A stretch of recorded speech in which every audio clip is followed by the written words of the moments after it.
تو ایک نوجوان گلی میں کھڑا تھا، تو حضور غوث پاک فرمانے لگے تو بڑا دلیر ہے بھائی، بڑا دلیر ہے تو، بڑا۔ کہنے لگا حضور میں تو کمزور ہوں، یہ آپ کیا کہہ رہے ہیں؟ فرمایا بڑا دلیر ہے تو۔ اس نے کہا کیا ہوا؟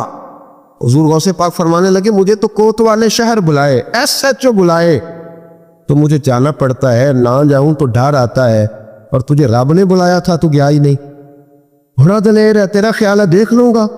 او بھائی خدا را، نماز کی تو کلیریفکیشن ہی کوئی نہیں، کوئی دیکھے نا، ہمیں وہ وقت یاد رکھنا چاہیے نا کہ حضرت سلمان فارسی فرماتے ہیں کہ حضور کو تکلیف تھی قدموں میں، بظاہر حضور کو سخت بخار تھا، بظاہر بڑی کمزوری تھی، پر بتائے نبی پاک کا مسجد سے پیار کتنا تھا۔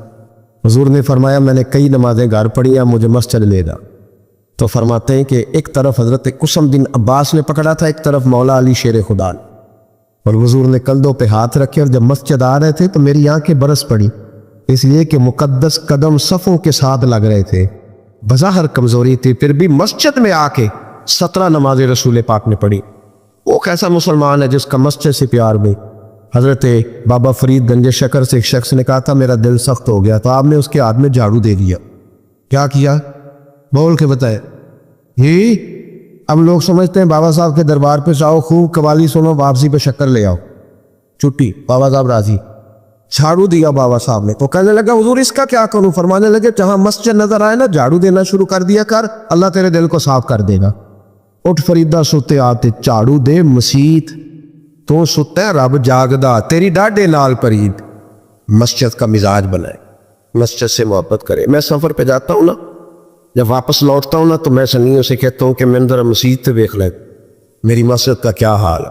مسجد ایک حسن ہے، ایک وفا ہے، جس کا بڑا دل ٹھنڈا کرنے کو دل کرے نا۔ میرے ایسا وظیفہ بتایا کرتے تھے، ایک شخص کہتا حضور اندر بڑا تکبر ہے، تو فرمانے لگے مسجد کے باتھ روم دھویا کر۔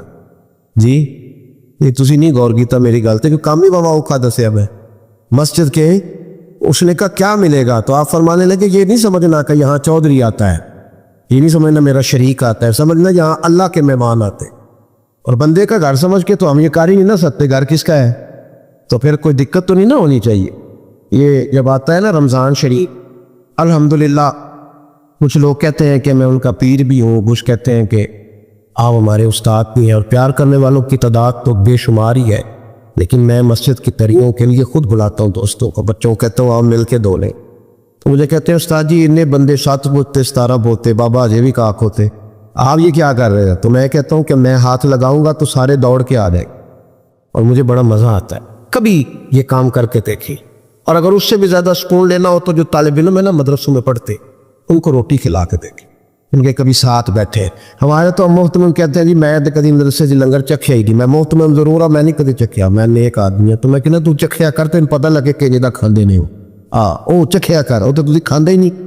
آپ کے بچے تو ککڑ کڑائی کھاتے ہیں، وہ تو غریبوں کے بچے ہیں جو پتلی دال کھاتے ہیں۔ اس لیے مسجد سے پیار کریں، مدارس سے پیار کریں، مسجد کا کبھی ناغہ نہ کریں، مسجد کا کبھی ناغہ نہ کریں۔ امام شافعی فرمایا کرتے تھے جو لوگ مسجدوں میں آنے جانے کے عادی ہوتے ہیں، مسجد قیامت کے دن انہیں ڈھونڈتی پھرے گی کہ یا اللہ جی آیا کرتا تھا اسے بلا، مسجدیں ڈھونڈے گی، آئیں گے انشاءاللہ تعالیٰ۔ نوجوان بالخصوص توجہ کریں مسجد کی طرف، جوانی میں عادت نہ بنے تو بڑھاپے میں بالکل نہیں بنے گا۔ جوان نماز پڑھے گا تو بڑھاپے میں عادت ہوگی، اللہ تعالیٰ سمجھنے کی توفیق عطا۔ اور یہ بزم مجھے اس لیے بھی یاد رہے گی، اور یہ ہمیشہ یاد رہے گی، کسی شخص نے رو کے کہا ہے کہ لوگ نمازی بن جائیں۔ آپ یقین کریں میں بڑا راضی ہوا اس بات سے، یار کوئی رو کے کہہ دے، وہ کوئی بھی ہو، دل ٹھنڈا ہو گیا، روح ٹھنڈی ہو گئی، اللہ آپ کو سلامت رکھے۔ حضرت صاحب بن ناجیہ رضی اللہ تعالیٰ عنہ نبی پاک صلی اللہ علیہ وسلم کے ایک صحابی تھے، یہ طبرانی کی روایت۔ تو وہ کہتے ہیں نبی پاک کی بارگاہ میں آ کے کہ یا رسول اللہ جو دور جاہلیت میں کسی نے نیکی کی تھی اس کا بھی اجر ملے گا؟ تو حضور نے فرمایا کیوں، تو نے کیا کیا؟ اور اس کرنے لگے یا رسول اللہ میرا اونٹ گم ہو گیا تھا، تو میں ڈھونڈتے ڈھونڈتے پہنچ گیا، ایک بوڑھے کے پاس مجھے اونٹ مل گیا۔ ایک روایت میں ایک اونٹ ہے، ایک میں 2 اونٹ ہیں، تو مجھے وہ اونٹ مل گئے۔ تو میں نے اس شخص کے پاس ابھی میں بیٹھا ہی تھا کہ کسی بچے کے رونے کی آواز آئی، تو وہ بوڑھا کہنے لگا دیکھو اگر بیٹا ہے تو رکھ لیتے ہیں، بیٹی ہے تو زندہ دفن کر دیتے۔ تو کہتے ہیں میں نے ان سے کہا کہ تم دفن نہ کرو، مجھے دے دو۔ فرماتے انہوں نے پھر مجھ سے قیمت مانگی تو میں نے وہ اونٹ دے دیے۔ میں 2-2 3-3 اونٹ دے کے وہ بچی لے آیا. پھر میں وہ لوگ ڈھونڈنے لگا جو بچیاں دفن کرتے تھے. میں انہیں قیمت دیتا اور بچیاں لے آتا. عرض کرنے لگا یا رسول اللہ. پھر میں نے حویلی بنائی, اس میں نے عورتوں کے ذمے لگایا بچیوں کو پالنا. 360 بچیوں کی میں نے جان بچائی ہے. یا رسول اللہ آج کلمہ پڑھنے آیا ہوں, اس کا بھی مجھے اجر ملے گا؟ تو حضور فرمانے لگے پہلا اجر تو تجھے مل گیا نا, اللہ نے کلمے کی توفیق عطا کر دی. پہلا اجر بھی تجھے مل گیا, اور باقی بھی اللہ تجھے خزانے کھول کے اجر عطا فرمائے گا. خیر کریں گے تو اللہ اجر ضائع نہیں کرتا.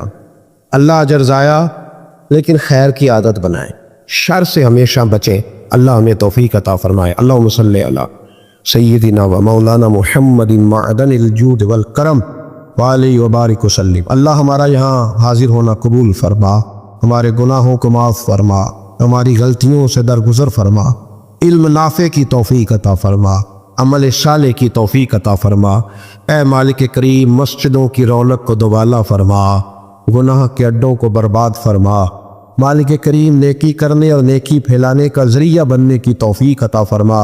اے عرش و فرش کے مالک, اپنے محبوب علیہ السلام کے رسول